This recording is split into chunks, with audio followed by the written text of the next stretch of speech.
Welcome to Seeing Dead People, the slow burn storytelling podcast where our host, Nicola, challenges her psychic friend Darcy to communicate with the dead and unravel historical ghost stories, unsolved true crime mysteries, and all things paranormal. In our very first episode, The Woman Who Haunts the Links, storyteller Nicola chats with a gal who actually experienced the ghost of murder victim Doris Gravlin on a darkening golf course in Victoria, BC. Be prepared for a riveting emotional encounter.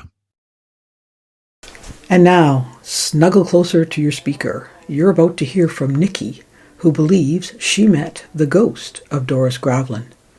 And if that isn't enough, she had with her a large black dog who exactly matched the description of the one you'll recall that Darcy just asked me about. And no, Darcy knew nothing about Nikki, nor her experience. One quinky-dink too many, methinks. Hello, Nikki, and welcome to the Seeing Dead People podcast. I understand you have an amazing and relevant paranormal experience to share with us today. You've actually seen or touched the ghost we've showcased on this podcast episode.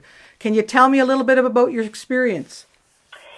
Yes, I can. This happened, it was around about 1998, and I was out walking with my dog, and I would go and walk on the golf course, and it was it was dusk, it was duskish. I mean, I could still see, it wasn't dark enough that I couldn't see my dog. I could still see my dog, but it was evening time, and it was about maybe 7:30 in the evening. And I'm walking down by the bay there, just on the fifth, I think it's the fifth link, and my dog, who always just runs around fairly close to me, just suddenly took off up the hill, which was uncharacteristic of him. So I turned and was walking really fast up the hill. There's a stand of trees just up from the bay there, and as I'm walking up towards the stand of trees, as I'm walking, before I know it, I see this mist, and it's there's no form or anything in this mist. It's just it's also a rectangular shape, and because I'm walking so fast, before I know it, I'm actually in the mist. Mm-hmm. And as I enter into the mist, I suddenly realize, oh my Lord, this is not normal. And I have had paranormal experiences before, so I know that very unusual sensation, that sort of almost cold electricity. Mm-hmm. People say it causes the hairs on your head to stand up. Well, you do actually feel like this kind of electricity that is almost making all the hairs on your body stand up. And it's a very strange kind of electricity. It's not a warm electricity. It's a very cold sensation.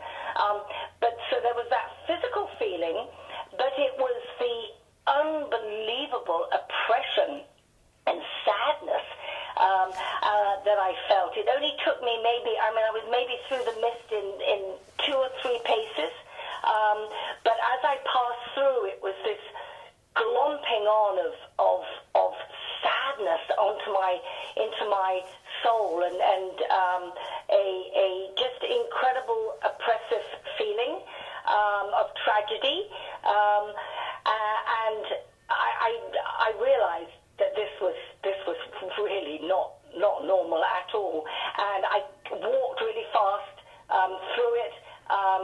Finally found my dog, who was way gone. So the dog had taken off. He had sensed something, and he had taken off and was way up the hill and gone. Mm-hmm. And I hurriedly left the golf course, but I had this continuing tremendous sense of sadness, in great depths of sadness and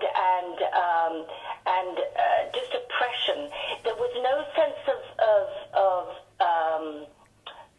it wasn't an aggressive thing. It was just this desperate sadness that kind of consumed me. And I didn't know anything about the golf course ghost at the time. Oh, okay. And I never said anything to anybody. And I've had tons and tons of experiences in my life, and I've learned that you don't really talk about them because people label you as a nutter. So I didn't say anything, and but harbored this real sadness, this feeling that of tragedy was sort of stayed on my heart. And then about 6 months later, I was walking towards the golf course. I never went back on the golf course after that experience. And I met a friend who has a lot of good psychic energy, and he asked me, where I was going, and he said, "Are you going to the golf course?" And I said, "Oh, no, I don't go to the golf course." And he said, "Oh, have you seen the ghost?" And as soon as he said that, I immediately knew that the ghost was female. Oh. Now, you've got to remember, I knew nothing about this ghost prior to that, other than my experience, and I hadn't shared it with anybody. But then when my friend said, "Are you going to see the ghost?" I immediately said, "Yes, I've seen her." And I told him all about it, and of course, he completely understood and believed me. But I never went back to the golf course, and this sadness and this feeling that she needed help really clung to me, so much so that I actually approached my minister and actually told him about it. Wondering whether I could go back and whether there was something that I could do, and he said no, but he could do an exorcism. And then I thought, oh no, this is all just getting too much, and I just didn't want to go there. So I never followed up on that. But even to this day, I still have this. I've never gone back to that area, and if I do go back to the golf course, I kind of put on a sort of an emotional shield. I don't let myself be open. Okay. Because what happens when these things happen to you is because you're very open.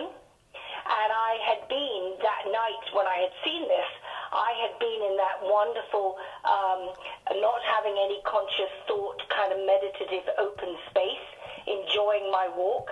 And that's always when these things tend to happen. You open yourself up, and these spirits are able to connect with you. Right, you're available. I've never gone back and allowed that to happen since. I actually don't blame you at all, Nikki. It's interesting. It's actually quite fascinating what you're saying. And when you were describing going through the mist, I had goosebumps.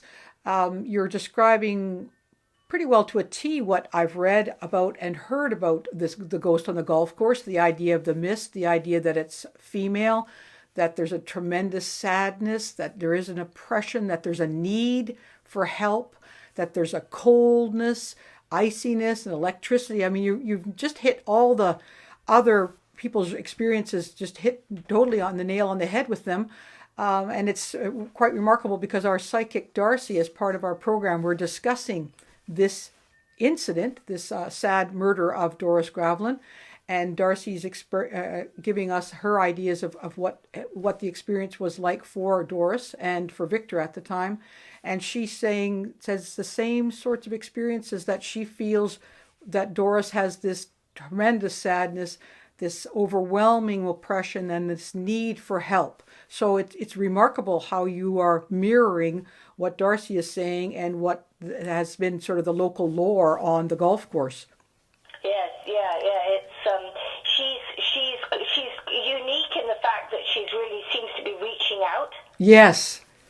Which is not often the case. I mean, I've definitely had other experiences, and there's not a reaching, there's just a presence. But this is different.